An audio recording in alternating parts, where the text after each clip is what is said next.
10 years after a convicted murderer turned his life around to become a community leader, he's back behind bars. Jerome Wright's arrest for an alleged parole violation has his supporters shining a spotlight on the state's parole system.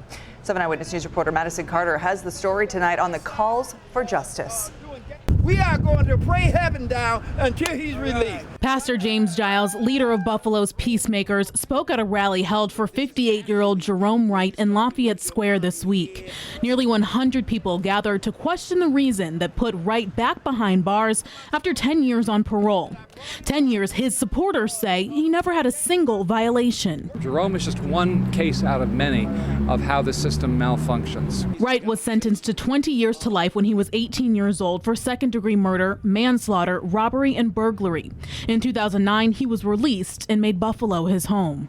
The criminal justice system is broken, and the parole system in particular is just an affront to everyone who has anything to do with it. Back in November, he was arrested for allegedly failing a routine drug test, but there are numerous concerns about that test and whether it was accurate. He hasn't tested positive for drugs for 30 years.